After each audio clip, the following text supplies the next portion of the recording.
नमस्कार मित्रों।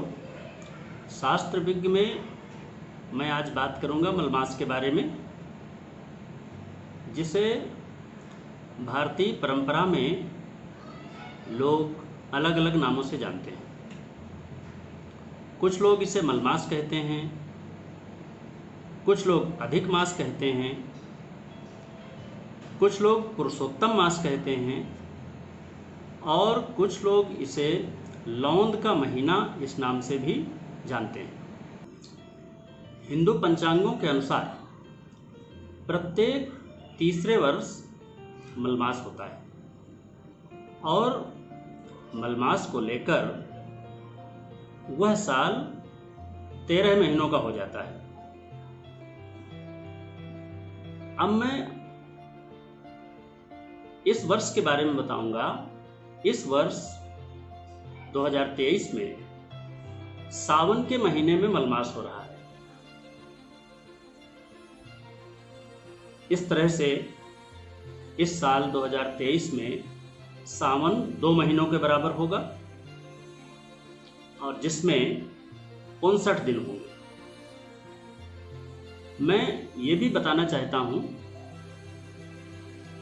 कि हमारे यहाँ मलमास क्यों मनाया जाता है, इसका कारण क्या है, इससे लाभ क्या हैं, और अगर मलमास का विधान न किया जाए तो कौन सी समस्या आएगी।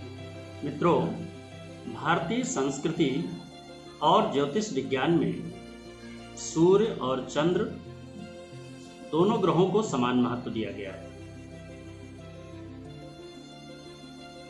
भारतीय परंपरा में हर महीने तिथियों का आना,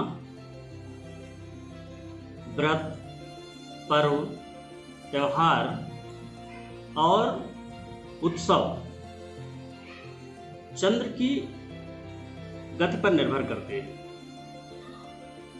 चंद्र की गति कभी तीव्र और कभी मध्यम होती है, इसलिए चंद्रमास भी कभी छोटा और कभी बड़ा हो जाता है।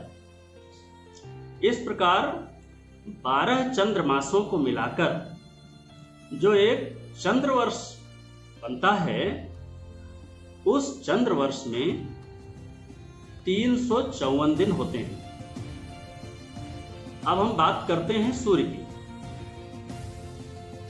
सूर्य की स्थिति या यूं कहें गति हमेशा एक समान रहती है और इसीलिए सूर्य पर आधारित जो भी पर्व हैं, संक्रांतियां हैं या ऋतुओं का चक्र है, वो हमेशा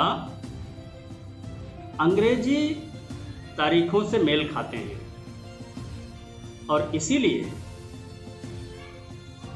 जो सौर वर्ष है वो ईसवी सन के समान 365 दिन 6 घंटे का होता है। इस विवेचन से एक बात स्पष्ट हो गई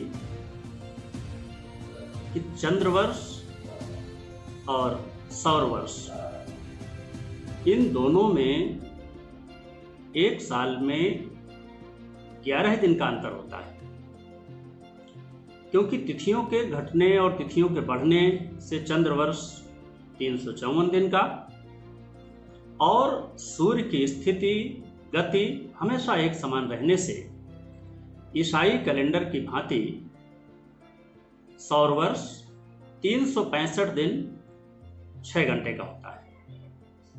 अब ये साल में जो चंद्रवर्ष और सौर वर्ष में 11 दिन का अंतर आ जाता है, तो इस तरह से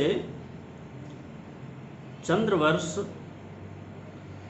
सूर्यवर्ष से हर तीसरे साल लगभग 1 महीने पीछे चलने लगता है और जो चंद्रमान पर आधारित हमारी तिथियां हैं, हमारे पर्व त्योहार हैं, वो भी पीछे हो जाते हैं। अब अगर ये अंतर निरंतर इसी तरह बढ़ता जाए तो हमारे जितने भी पर्व त्यौहार हैं वो दूसरी दूसरी ऋतुओं में पड़ने लगेंगे।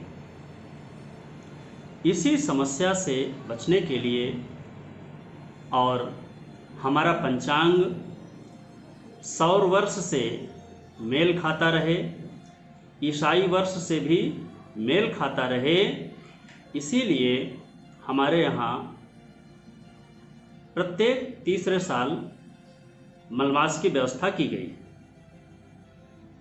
जिससे कि हमारे सभी पर्व त्यौहार जिन तिथियों पर या जिन पर्वों पर या जिन ऋतुओं पर होते हैं उन्हीं में आयोजित होते रहें। अब सोचिए कि अगर हमारे यहाँ मलमास की व्यवस्था नहीं की गई होती तो चंद्रमान पर आधारित जो तिथियां हैं, जो पर्व त्यौहार हैं,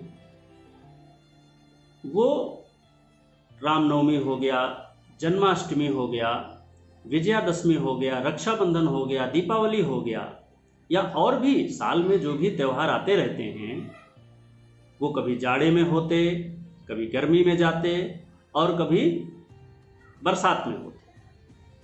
अब सोचिए कि अगर ऐसा होता तो हमारे यहाँ इन त्योहारों में कितनी विचित्र स्थिति उत्पन्न हो जाती। क्या लोग उस पर्व के त्यौहार में उतना ही आनंद उठा पाते? कभी नहीं। यहाँ मैं उदाहरण देना चाहूँगा इस्लाम धर्म के त्योहारों का, चाहे ईद हो, चाहे मुहर्रम हो या और त्यौहार हो। वो त्यौहार भी चंद्र की गति और चंद्रमान पर आधारित होते हैं, लेकिन वहाँ पर सौर वर्ष की कोई व्यवस्था नहीं है। वो लोग सौर वर्ष को मानते ही नहीं हैं, वो सिर्फ हिजरी सन को मानते हैं और इसीलिए उनके जो त्यौहार हैं वो कोई भी त्यौहार किसी भी महीने में, किसी भी ऋतु में हो जाता है। हमारी तिथियों, हमारे व्रत पर्वों का ऋतुओं के साथ सामंजस्य बना रहे, हमारा पंचांग सौर वर्ष से मेल खाए, इसीलिए हमारे यहाँ 32 या 33 महीने में मलमास का विधान किया गया है। यही हमारे हिंदू सनातन धर्म और भारतीय पंचांग की काल गणना की सबसे बड़ी वैज्ञानिकता है। धर्म संस्कृति की प्रामाणिक और वैज्ञानिक जानकारी के लिए हमेशा देखते रहिए चैनल शास्त्र विद्या को। नमस्कार।